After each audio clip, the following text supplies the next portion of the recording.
தமிழர்களுடைய நீண்டகால கனவுகளை நினைவாக்கிட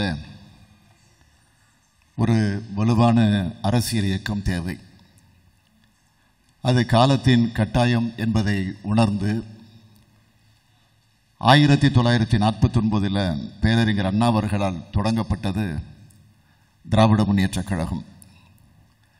திராவிட இனத்தின் மொழியின், பண்பாட்டின், நாகரிகத்தின் பெருமையை கட்டி காக்கக்கூடிய அரும்பணியை அன்றிலிருந்து இன்று வரை அயராது ஆற்றி வருகிறது. தமிழகம் மாநில அளவில் மட்டுமின்றி இந்திய தேசிய அளவிலும் நிலையான வலுவான பொருளாதார அமைப்பையும் சாதி மத பேதங்களை கடந்து சமத்துவ சமுதாயத்தினை வார்த்தெடுக்க 1969 தனது லட்சிய பாதையில் கழகம் அடிவிழாமல் பயணிக்கும் பெருமை திராவிட முன்னேற்றக் கழகத்தையே சாரும். திராவிட முன்னேற்றக் கழகம் எனும் மாபெரும் ஆற்றல் வாய்ந்த இயக்கத்தை உருவாக்கி அதனை 70 ஆண்டுகளுக்கு மேலாக வெற்றி பாதையில் வழிநடத்தி பீடுநடை போட வைத்து இன்று வங்க குடலரும் மீளா துயரில் ஆழ்ந்துள்ள கழகத்தின் ஒப்பற்ற தலைவர்களாம் பேரறிஞர் அண்ணா அவர்களுக்கும் முத்தமிழறிஞர் தலைவர் கலைஞர் அவர்களுக்கும் தமிழக மக்களின் சார்பாக நன்றியையும் வணக்கத்தையும் தெரிவித்து இந்த தேர்தல் அறிக்கையை மக்கள் மன்றத்தில் முன் வைக்கப் போகிறோம். தலைவர் கலைஞர் அவர்களின் அறிவார்ந்த வழிகாட்டுதலில் 36 ஆண்டுகளாக நாடாளுமன்றத்தில் தமிழகத்தின் உரிமை குரலாக திகழ்ந்து வரும், 10 ஆண்டுகள் மத்திய அமைச்சராக வியத்தகு சாதனைகள் பல புரிந்தவரும், இதற்கு முந்தைய பல்வேறு தேர்தல்களுக்கு கழகத்தின் தேர்தல் அறிக்கைகளை வரைந்த திரு முரசொலி மாறன் அவர்களின் உயரிய அரசியல் கனவுகளை, லட்சியங்களை நிச்சயம் இந்த தேர்தல் அறிக்கை பிரதிபலிக்கும். கடந்த 5 ஆண்டுகளில் மத்தியில் ஆளும் பாரதிய ஜனதா கட்சி நாட்டின் பொருளாதாரத்தை முற்றிலும் சீர்குலைத்து விட்டதன் விளைவாக இந்திய பொருளாதாரம் கடும் வீழ்ச்சி அடைந்துள்ளது. நாட்டின் மொத்த உள் உற்பத்தியின் வளர்ச்சி விகிதம் முன் எப்போதும் இல்லாத வகையில் சரிந்துவிட்டது. நாடு இதுவரை சந்தித்திடாத வேலையில்லா திண்டாட்டம், பணவீக்கம் கடுமையாக அதிகரித்து அத்தியாவசிய பொருட்களின் விலை உயர்ந்த கொடுமை, வேளாண் துறையும் அமைப்பு சாரா துறைகளும் வெகுவாக நலிந்துவிட்ட அவலம். தமிழகத்தை பொறுத்தவரையில் ஆளும் அதிமுக அரசின் மோசமான நிர்வாகத்தால் ஏற்பட்டுள்ள கேடுகளையும் ஊழல்களையும் மத்திய பாஜக அரசு கண்டுகொள்ளாமல் மாநில அரசுக்கு ஆதரவளிப்பதோடு அவர்கள் மீதான ஊழல் புகார்களை பற்றியும் கவலைப்படாமல் பாதுகாப்பதால் தமிழகத்தினுடைய பொருளாதாரம் பெரும் வீழ்ச்சியை சந்தித்துள்ளது. தமிழக அரசின் கடன் பன்மடங்கு உயர்ந்து இருப்பதே இந்த மோசமான நிர்வாகத்துக்கு உரிய சாட்சியாக அமைந்திருக்கிறது. தற்போது திராவிட முன்னேற்றக் கழகத்தின் சார்பில் வெளியிடப்படும் இந்த தேர்தல் அறிக்கையின் வாயிலாக நேர்மை பெறாத நடுநிலையான நிர்வாகத்தையும் மத சார்பற்ற அரசை உருவாக்க நாட்டு மக்களுக்கு திராவிட முன்னேற்றக் கழகம் உறுதியளிக்கிறது. தமிழக மக்கள் மட்டுமல்லாமல் அனைத்திந்திய அளவிலும் மக்களின் எதிர்பார்ப்புகளையும் எண்ணங்களையும் முழுமையாக நிறைவேற்றிடும் நோக்கில் பின்வரும் வாக்குறுதிகளை திராவிட முன்னேற்றக் கழகம் அளிக்கிறது. இந்த தேர்தல் அறிக்கை முழுமையாக வெளிவருவதற்கு இந்த நேரம் வரையில் பாடுபட்டு பணியாற்றியதில் வெற்றி கண்டிருக்கக்கூடிய முன்னாள் மத்திய அமைச்சரும் கழகத்தினுடைய முதன்மை செயலாளரும் இந்த தேர்தல் குழுவினுடைய தலைவராக பொறுப்பேற்றுக் கொண்டிருக்கக்கூடிய சகோதரர் TR பாலு, அந்த குழுவில் இடம்பெற்றிருக்கக்கூடிய கழக துணை பொதுச் செயலாளர்கள் திருமதி சுப்புலட்சுமி ஜெகதீசன், திரு துரைசாமி அவர்கள், மாநிலங்களவை குழுவினுடைய தலைவர் மகளிர் அணியினுடைய செயலாளர் தங்கை கனிமொழி, மாநிலங்களவை உறுப்பினர் கொள்கை பரப்பு செயலாளர் திருச்சி சிவா, முன்னாள் மத்திய அமைச்சர் கழகத்தின் கொள்கை பரப்பு செயலாளர் சகோதரர் ராசா, மாநிலங்களவை உறுப்பினர் அருமை சகோதரர் TKS இளங்கோவன், பெருமதிப்பிற்குரிய பேராசிரியர் திரு ராமசாமி. ஆக இந்த குழுவிற்கு எல்லா வகைகளிலும் எந்த நேரமாக இருந்தாலும் உணவின்றி உறக்கமின்றி இந்த குழுவிற்கு எல்லா வகையிலும் துணை நின்று பணியாற்றி இருக்கக்கூடிய திரு வேலுமணி அவர்கள். ஆக அவர்களுக்கு நான் இந்த நேரத்தில் என்னுடைய நன்றியை தெரிவித்துக் கொள்ள விரும்புகிறேன். இந்த முறை ஆன்லைன் மூலமாக தேர்தல் அறிக்கைக்கு தங்களுடைய எண்ணங்களை அனுப்பிட வேண்டும் என்ற ஒரு வேண்டுகோள் எடுத்து வைக்கப்பட்டது. அந்த அடிப்படையில் பலர் பல கோரிக்கைகளை, பல அறிவுபூர்வமான ஆக்கபூர்வமான கருத்துக்களை அவர்கள் எடுத்து சொல்லியிருக்கிறார்கள். எனவே அவர்களுக்கு நான் இந்த நேரத்தில் நன்றி தெரிவிக்கிறேன்.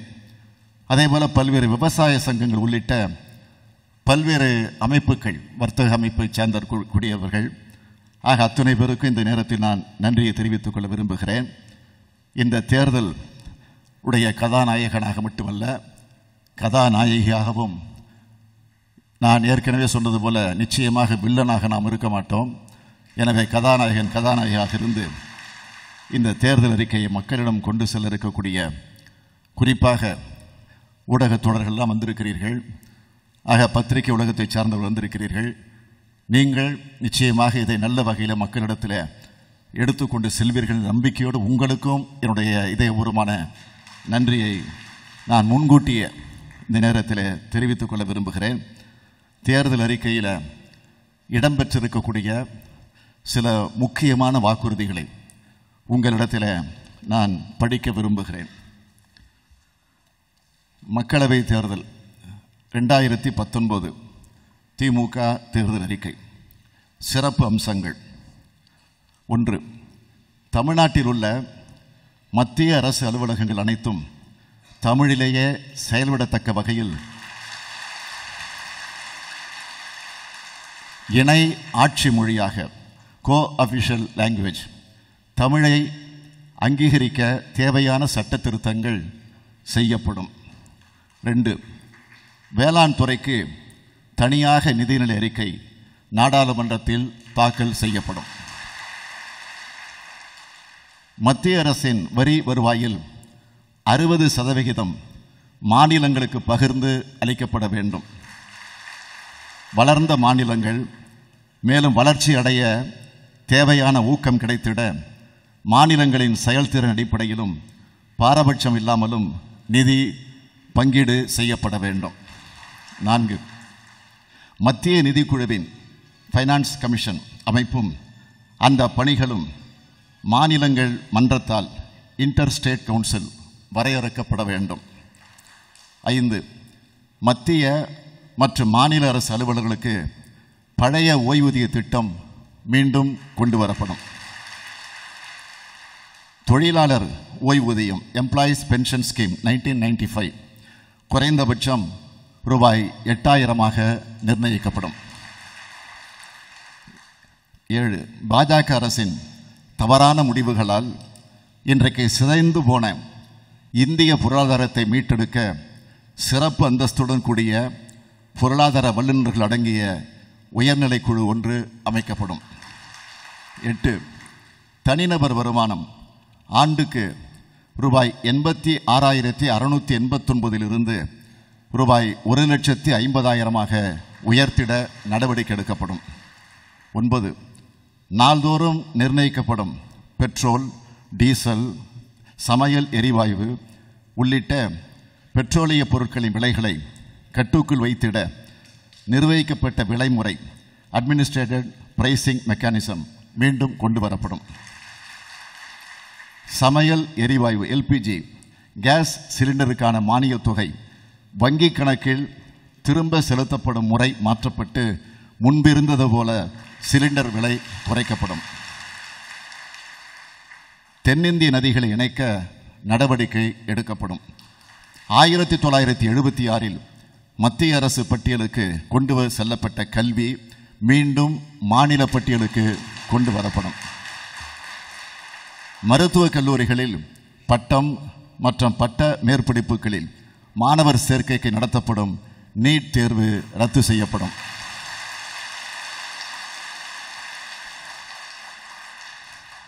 19 மாணவர்கள் பெற்றுள்ள கல்வி கடன்கள் அனைத்தையும் முழுவதுமாக தள்ளுபடி செய்ய உரிய நடவடிக்கைகள் எடுக்கப்படும். 20 தேசிய நெடுஞ்சாலைகளை பராமரிக்க 10ஆம் வகுப்பு வரை படித்துள்ள 1 கோடி பேர்களுக்கு சாலை பணியாளர்களாக நியமிக்கப்படுவர். 21 தனியார் நிறுவனங்களிலும் வேலைவாய்ப்புகளில் இடஒதுக்கீடு முறை அமுல்படுத்த உரிய நடவடிக்கைகள் எடுக்கப்படும். 22 10ஆம் வகுப்பு வரையில் படித்த 50 லட்சம் கிராமப்புற பெண்கள் மக்கள் நல பணியாளர்களாக நியமிக்கப்படுவர். 23 கிராம பகுதிகளில் வறுமை கோட்டிற்கு கீழே உள்ள குடும்பத்தில் ஒரு பெண்ணுக்கு சிறு தொழில் தொடங்க ரூபாய் 50,000 வட்டியில்லா கடனாக வழங்கப்படும். 24 1964ஆம் ஆண்டு இந்தியா இலங்கை ஒப்பந்தப்படி இந்தியாவுக்கு திரும்பி அகதிகள் முகாம்களில் உள்ள இலங்கை தமிழர்கள் அனைவருக்கும் மேலும் தாமதமில்லாமல் இந்திய குடியுரிமை அளிக்கப்படும்.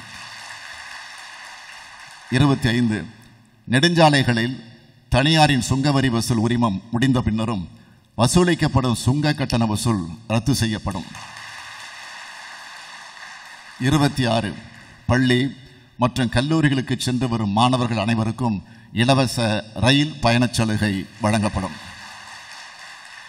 27 சென்னைக்கு அடுத்தபடியாக தமிழகத்தில் உள்ள பெரிய நகரங்களான மதுரை, திருச்சி, கோயம்புத்தூர், சேலம் ஆகிய மாநகரங்களில் மெட்ரோ ரயில் திட்டம் செயல்படுத்தப்படும்.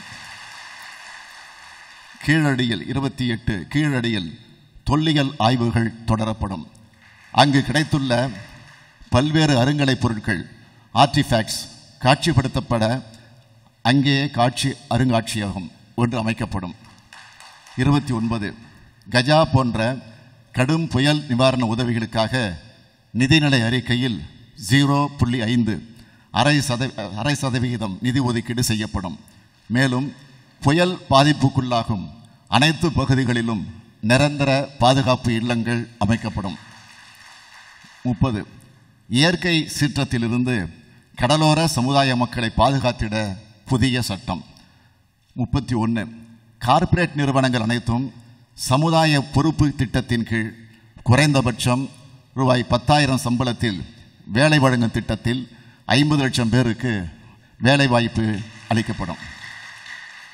32 சமூக ஊடகங்கள் பொறுப்பற்ற முறையில் வெளியிடும் ஆபாச செய்திகள் மற்றும் படங்களால் பெருகி வரும் பாலியல் குற்றங்களை தடுக்க உரிய சட்டம் ஏற்றப்படும். 33 தமிழகத்தின் நெற்களஞ்சியமான காவேரி டெல்டா பகுதிகள் பாதுகாக்கப்பட்ட சிறப்பு வேளாண் மண்டலமாக அறிவிக்கப்படும். 34 நீர்வளத்தையும் நிலவளத்தையும் பாதிக்கும் வகையில் கொண்டு வரப்படும் மீத்தேன், ஹைட்ரோ கார்பன், நியூட்ரினோ முதலிய சுற்றுச்சூழலை கடுமையாக பாதிக்கக்கூடிய திட்டங்களை கைவிட வலியுறுத்தப்படும். 35 தேசிய ஊரக வேலை உறுதி திட்டத்தின் கீழ் விவசாய தொழிலாளர்களுக்கு தேவையான கருவிகள் இலவசமாக வழங்கப்படும். மேலும் குறைந்தபட்ச வேலை நாட்களின் எண்ணிக்கை 150ஆக உயர்த்தப்படும். 36 வேலையில்லா திண்டாட்டத்தை போக்கிட மத்திய மாநில அரசு நிறுவனங்கள் அனைத்திலும் சென்ற 5 ஆண்டுகளாக நிரப்பப்படாமல் காலியாக இருக்கக்கூடிய பணியிடங்கள் அனைத்தும் நிரப்பப்படும். 37 கடந்த 11 ஆண்டுகளாக முடக்கி வைக்கப்பட்டுள்ள சேது சமுத்திர திட்டப் பணிகள் மீண்டும் துவக்கப்பட்டு விரைந்து நிறைவேற்றப்பட உரிய நடவடிக்கைகள் எடுக்கப்படும். 38 இந்தியாவில் உள்ள அனைத்து மதங்களின் மாண்புகளை பாதுகாக்கவும் மதங்களுக்கிடையே நல்லுறவை வளர்த்திடவும் தக்க நடவடிக்கைகள் எடுக்கப்படும். 39 27 ஆண்டுகளுக்கு மேலாக சிறையில் வாடும் பேரறிவாளன் உள்ளிட்ட 7 பேரையும் மனிதாபிமான அடிப்படையில் விடுதலை செய்ய வலியுறுத்தும். 40. அண்மையில் உயர்த்தப்பட்ட கேபிள் டிவி கட்டணம் முந்தைய அளவுக்கு குறைக்கப்படும். 41. பாலியல் துன்புறுத்தல், குழந்தைகளை பிச்சை எடுக்க வைத்தல், மனித உறுப்புகள் விற்பனை போன்ற பல்வேறு காரணங்களுக்காக செய்யப்படும் மனித கடத்தலை, ஹியூமன் டிராஃபிக்கிங் தடுக்க சட்டம் கொண்டு வரப்படும். 42. தமிழகத்தில் பட்டாசு தொழிலை பாதுகாக்க தேவையான நடவடிக்கைகள் அனைத்தும் மேற்கொள்ளப்படும். 43. ஏழை நெசவாளர்களின் வாழ்வாதாரத்தை உறுதி செய்ய இலவச மின்சாரம் வழங்கப்படும்.